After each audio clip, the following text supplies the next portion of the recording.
invariably out bloody standing. It's just wonderful. And what an absolutely extraordinary day this has been. An absolutely, dare I say it because it's a science fiction event, star-studded day. To which someone says, of course it's star-studded. Well, they all come from space. But it's just been an absolute pleasure. And as I mentioned, there's some hedgehogs in the back over there. It's wandering around is a truly surreal experience at this event. And I first arrived quite early this morning. And all of a sudden, I heard the noise that you all know. I thought it was someone's ringtone. And all of a sudden I turn around, it's like, do you know, he's bigger than you think he's going to be though. And so I kind of got used to the fact that Darth Vader was here. And in between one of the Q&As earlier on this afternoon, I was running into the production office to get something. And there was a big photo opportunity with Darth Vader looking big and menacing, and some stormtroopers sort of, the hedgehogs are coming. Have you seen, I've heard about these people. There was one of the guests saying, there's these ladies on stilts, man, you gotta see it. Would you please give it up to the mythical ladies on stilts? And indeed to all of the walkabout performers that have done the thing for you over the course of the day. That's one of the things that make this absolutely great. There's another stormtrooper over there with, and I like the orange, it's like a lollipop stormtrooper when he's got the orange armband thing on. Children crossing, androids crossing. But when running past it, someone was having a photo shoot with Darth Vader. And the stormtrooper standing by, and I kind of ran in between the two of them, and he had a black that big. And for a brief moment, I mean, the breathing was going on, and for a brief moment, I absolutely feared for my life. I took the whole scene from Darth Vader, which you just don't do. Now, coming up, don't forget this evening, we have the SFX Awards. How fantastic is that going to be? So make sure you stay by for that, stand by for that. Craig Charles, DJ set, later on, brilliant. And they've given me this absolutely remarkable series of events to tell you all about. And there's just, I love this one, how to survive a zombie apocalypse. One definitely to take note of, especially based on the current political parties involved. Happening now at the Queen Victoria Bar. This is a good one. Drinking. That's all it said, drinking. As the Weekender rumbles on, you're running out of chances to drunkenly pitch to the SFX for work. So there you are. The more you drink, the more creative the pitch. Go for it. That's happening in the Queen Victoria Bar. Terry Pratchett will be here. An absolute legend of science fiction. Can't wait to hear what he has to say. Now, I also have this because I often forget what I'm supposed to say, and it all ends up in scribble scrabble. And what I forget is that you've got it all behind me. So you don't really don't need me at all. And in fact, the sound guys, it's a great opportunity because my back is to it. And if ever I make a really duff link, I'm sure they've got a button that says, tosser. So, without further ado, and before I make another asinine remark, would you please welcome to the stage, to welcome the guests to the stage, Mr. Ian Berryman.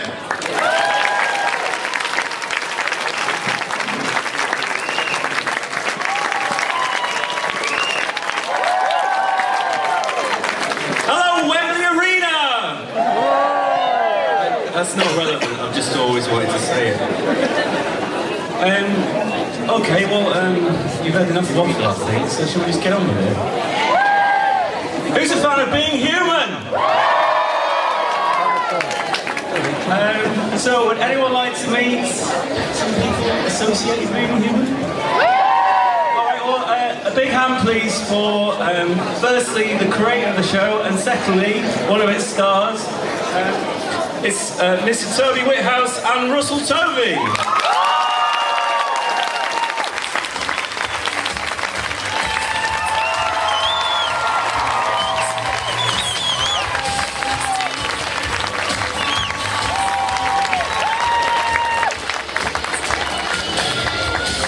Health and safety.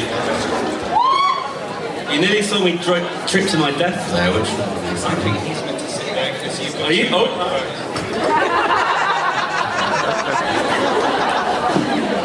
It's all seamlessly planned.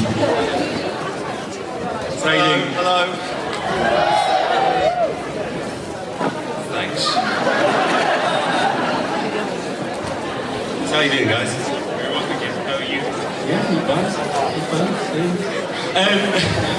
Oh shit, there's some people. So Being Human, back for a third series, seems to suddenly become like everyone has realised that it's a big deal. You're on the cover of the Radio Times. Yeah. You're on like Alan Carr. Yeah. You know, kind of bigger name guest stars and things. Does it feel like it's something kind of everyone's worked out who you are and realised how good the show is? And it's getting a bit bigger, mainstream. Yeah, maybe a bit. It feels like maybe they got a bigger budget for publicity this year. No, it does. It feels like people are really discovering it and looking forward to it. Maybe the American remake, that so many people know about the American remake, and maybe the American remake brought a lot of people to us. Do you think, Toby?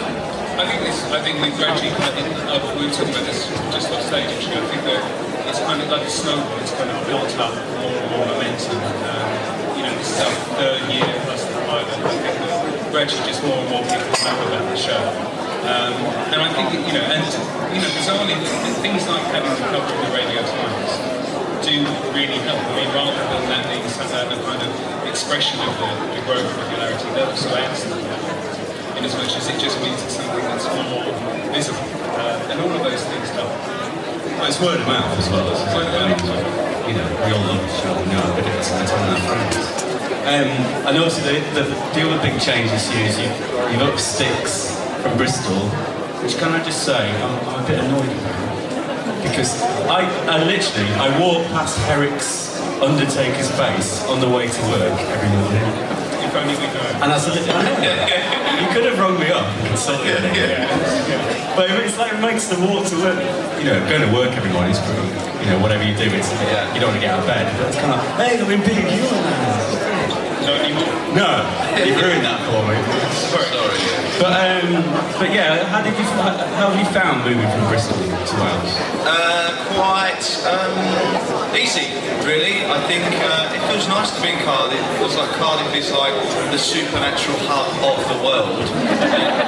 Everything sci-fi seems to be created in Cardiff. For some reason, that's where everyone gravitates if you've got an affliction. It's great, and Barry Island is obviously perfect to kind of hide these sort of supernatural people. And yeah, it's great. Cardiff's a great city, and I think the storyline as well needed a bit of a change. And I think there was a worry because Bristol is also like a character in itself. But this series, it feels like this new house and the new set was just phenomenal. And that feels like that's become a whole character in itself. And it's also fresh and livens it up and great to be somewhere else. I mean, I must admit, we were quite worried about the move because, as Russell said, we got to a point where Bristol was utterly just such an important factor of the show, and the house had become quite an iconic nature. The move was given to us as a kind of fait accompli. We didn't really have a choice, but I have to say that I'm absolutely thrilled that it happened. I think that it's completely reinvigorated the show, as Russell says. I think that it's given the show a fresh, and it's allowed us to tell new kinds of stories. So Is it a little bit difficult though to kind of, because people are very familiar with Cardiff on screen now, weirdly in a way, because you would never have said that 10 years ago, which I real long ago. Is it a bit difficult to shoot sequences and shoot in places and not remind people, that reminds me of Torchwood and Gavin and Stacey? To be honest, I have to be very careful given the audience, but you have to be the people who will notice the similarity in locations are the hardcore fans of those other shows. The majority of the audience won't. But having said that, of course we have to be careful not to have certain locations become like substantive. Nonetheless, as I said, the move was forced upon us, and I think that actually we've done a very good job in finding new locations and new corners of interest. It must be quite nice for people to spot the locations as well in new shows. We don't hide the fact of where we are. It's not like we're trying to recreate San Francisco in Barry Island. We are living in Barry Island and we are in Cardiff, so it's absolutely fine, I think. And I think, yeah, also there was a decision that when we started devising the third series, that exactly as Russell says, we wouldn't sort of pretend we were anywhere else. So just in the way that we kind of immersed ourselves into Bristol, and we used lots of iconic Bristol locations, we done exactly the same time. Watching the first couple of episodes, if I was an alien who comes to this planet trying to get an impression of what it's like in Wales, I think basically I would have concluded so far that it's a nation of perverts. You've had dogging in the first, him getting caught up in dogging in the first one, and then kind of S&M gimps / swingers in the second. Like, where have you got this impression of the Welsh? Toby's bedroom. Are you basically just working through your own personal kinks? Bristol was quite filthy as well, wasn't it? We had a lot of fetish gear in Bristol. Yeah, we had that cage. we will take our fetish gear anyway. You're You're not going to find it just in the South Coast of England.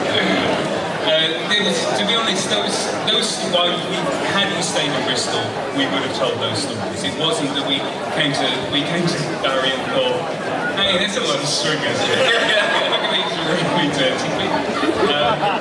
We would have told those stories anyway. I mean, actually, in fact, like, several people have said, oh, the whole dogging thing, you must have wanted to do that from episode 1 of series 1. And yeah, probably actually, but it's you personally. Yeah, I did purely for the sake of research, but yeah, it wasn't. We weren't inspired by the Welsh to do that. I just thought you'd been watching Torch when you were taking notes. Do writing. Oh, Russell, George last year, he had quite a kind of dark journey, didn't he? And he was, we kind of saw the dark side of his character for the first time. Yeah. And now he's kind of much more happy and centered, and he's got this love life that's all shiny. Is that more fun to play, or do you prefer playing the kind of conflicted side of him, the dangerous side? I quite like the challenge of George becoming suddenly darker, and because George never wanted to kill anyone, he killed someone. Even though Herrick's a vampire, he still killed someone. And so for him, he was kind of like this shock way. He managed to release his inner wolf, and he kind of embraced it. I think it's still there, but he's suppressed it. And now he's got a wolf in arms. Now he's got Nina.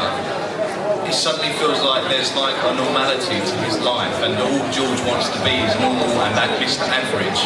And now he's kind of safe, and as acting wise, it's good to be challenged with the dark stuff, but I think it's nice to have, because I love George from the first series where he was more kind of light-hearted and just a bit of a knob, really. You know what I mean? I like playing George the knob, and I think that's what's quite nice about this series, yeah.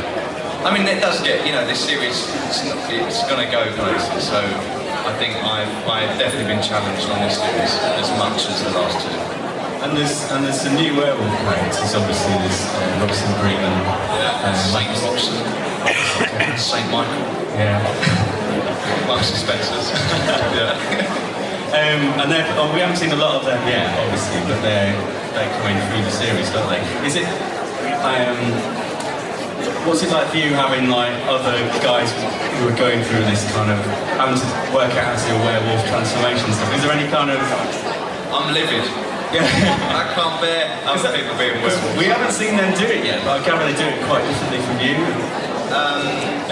Better. Yeah, they watch what I've done and then they take it on a few steps. Well, I think with their storyline, McNair, Robson's character, is older than George and Nina, and I think for him the transformation is more a celebration every month, and he kind of looks forward to it and embraces it. So his transformation is more kind of enjoyable, I suppose. There was someone, I did an interview the other day, and someone said that me and Sinead are quoted as being wussy werewolves. And I think that comes from the fact that, we scream a lot, and we run around naked and we panic, whereas I think Robson and what he seems to talk, McNair's taught his child is just to not panic, just to be solid, and it's coming and there's nothing you can do about it, so just enjoy it. So I think that's the difference. The transformations are different, which is great. And it's also, you'll notice when you see us together, like makeup-wise, there's differences in the makeup in the final walls and the way the transformations happen, which is kind of quite nice. It feels like you're different kind of families, isn't it? Yeah, that was the intention. We wanted in the design of, because obviously we have to use the same, ruining it, but the same werewolf that we have with Russell is also Sinead's werewolf. We had to build an entirely new one for Robson and Mike.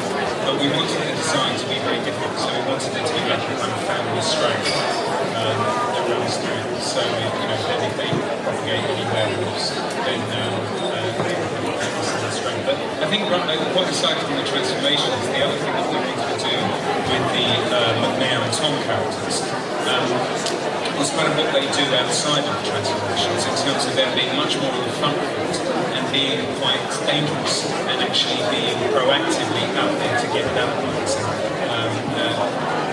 In the forthcoming episode, McNair talks about this as our mission. We are soldiers, we kill bad guys, and it just struck me that it would be really nice to have,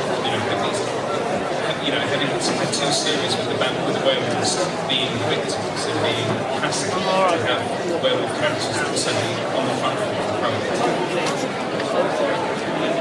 I think I might say, but Robson's a big fan of the series, isn't he? That's why you want to do it.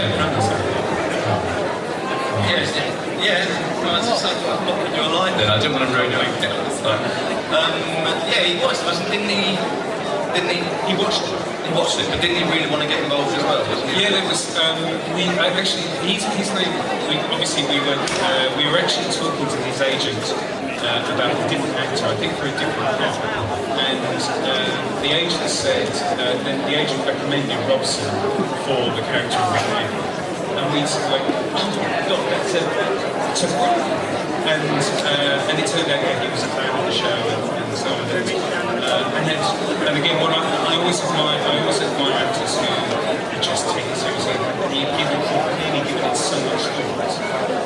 And even when we offered him came in, and I've worked with him as an actor for years ago, but he hadn't been the director and so on. So he came in and he already thought about the backstory, really given a lot of thought to the character and the character's objectives and feelings and so on. And that's fantastic because everybody chimed in how I was going to see it. Russell, I was lucky enough a few months ago to come on second round of while you're filming. And people in the audience might find this hard to comprehend, but sometimes it can be a bit dull watching you filming, because you see the same thing. It's true, you see the same thing done 10 times. But this is what I was going to say, it wasn't dull watching you, because you come out each take and you're just making up something slightly different every time. And that's because I'm bored. Yeah. And is that always your approach to it? Do you want to kind of keep yourself interested? I'm not saying the scripts are dull. Threw the script away. I think the word is fresh. You just want to keep it fresh. And I think maybe I was showing off because I knew you were there, Ian. I was trying to make sure that you were watching.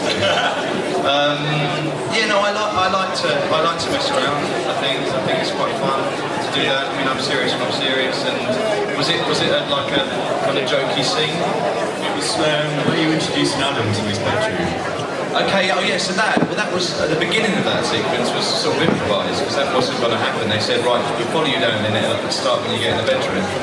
So I think that's actually stayed in. But yeah, improvising going down there, I just sort of made stuff up. You were coming up with a lot of different kind of synonyms. You basically showing where the bathroom is and things like that. And you came with a lot of interesting correct synonyms for bodily functions. Yes, thanks. Yeah, I know a lot of words for bodily functions. It's one of my things. Someone left a look at me. Thank you very much. Cheers. Yay, bodily functions. That's the kind of audience we've got. That's the kind of audience I love. Does that kind of thing happen much, or are you usually... Bodily functions, yeah. I'm quite regular, twice a day. Sometimes in the middle of the night. That's what I bet. So. That's That's the scoop of the event. That is your That's going on. Quotes that everywhere. That'll be on Twitter in about 30 seconds. It's on there now, I've just checked. Does that kind of thing happen much, or is it usually very tightly scripted? Well, It depends if you... very tightly scripted. Yeah, no, it doesn't happen. Look at that eagle. It doesn't happen a lot. The man's answering your question. No, the scripts are phenomenal, so you don't need to deviate. It's all there on the page. It is. That sounded really sarcastic. That sounded really sarcastic. You bored? No, I'm thinking maybe we should open it up to the public, because I'm sure there's a lot of people who have questions. Do we have a light on the mic? Any chance of that? No? No. Yay! So, come on, there must be some people who want to ask questions. So, yeah, make your way to the mic, please. Yeah, go for it. Hi guys, Ricky Gervais' Office ran for 2 seasons. The American version, which is vastly inferior, is on season 6 to season 7. Do you worry about the American version, probably a bigger production budget, certainly a bigger publicity budget, in terms of what you guys do over here? I don't think it has a retroactively bad effect. I think that if you like the UK version, you'll always like the UK version. If you like the American version, you'll always like the American version. I don't think that somebody having watched one will think, oh God, I can't watch that one. I think that it expands the brand, it expands the notoriety of the show. I genuinely don't see it as a potential danger. I think that if anything, it's probably a good thing. I've seen half of the American series, and I'm really happy with it. I think that, as I said in interviews about this before, I think that they are treating the show with as much care and thought and love as we do the UK version, and so I'm very happy. And as I say, the UK fans, it's only when myself and the cast went out to the San Diego Comic-Con, this question came up quite a lot, and having not seen the American version, the American fans of the UK version were very worried and saying, what's this going to mean for the UK version? It doesn't mean anything. The UK version stays exactly the same. There's basically nothing to fear. Have you managed to see anything yet? I've seen a couple of clips. It's very strange seeing they're all kind of in the same costumes. Especially Annie. Annie's like, I mean, She got a grey cardigan. she's a grey cardigan, grey leggings, and a mixed race girl, and it's all very similar but different. It's quite odd.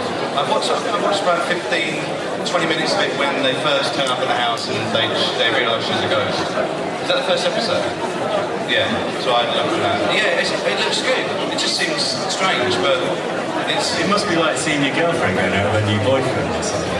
Something like that. Someone's taken my place. Yeah, something like that. And they've got rid of teeth. Excuse me. Thanks. Me, alright. Alright, next question, please. I've actually got 2 questions. It's not allowed, sorry, anyway. The first one is on the new series. You've got George and Hughes, so active Return. Yeah. The other. Does that mean there's going to be like a little Well, I mean,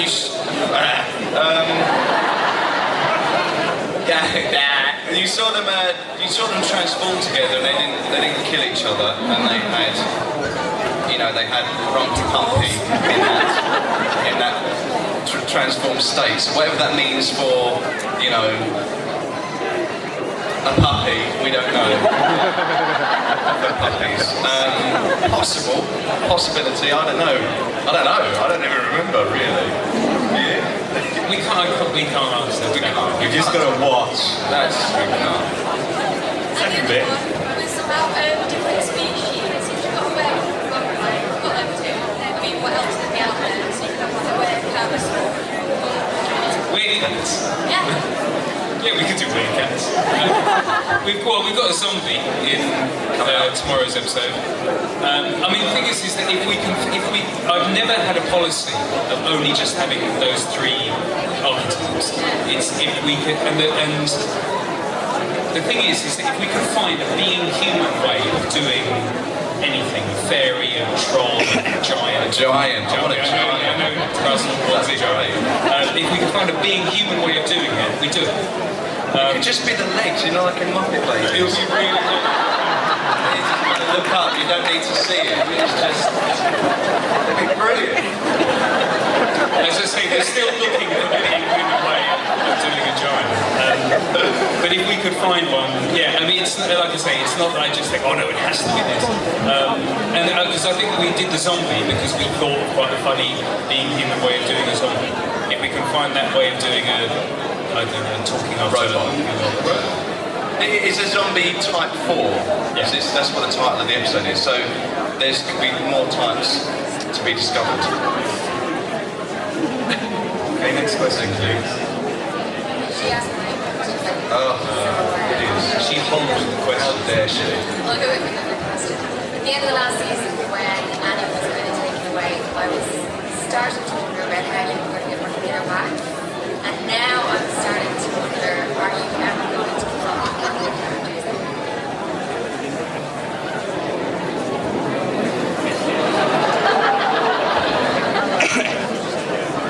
Next question.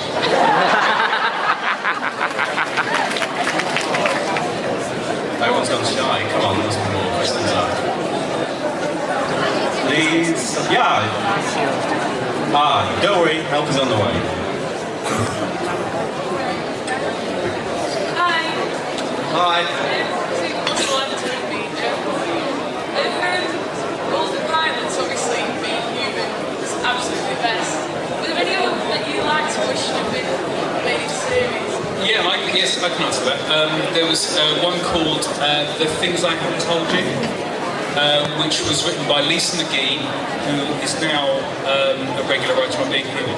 And I absolutely love that one. I thought that was terrific. It was, because I'm a big fan of film noir, and it was like a modern day film noir. And I was a really big fan. It was because myself and the producer were so impressed with that script that we got Lisa to come and work on Being Human.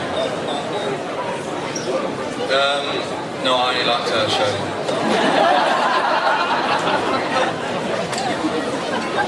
Okay, yeah.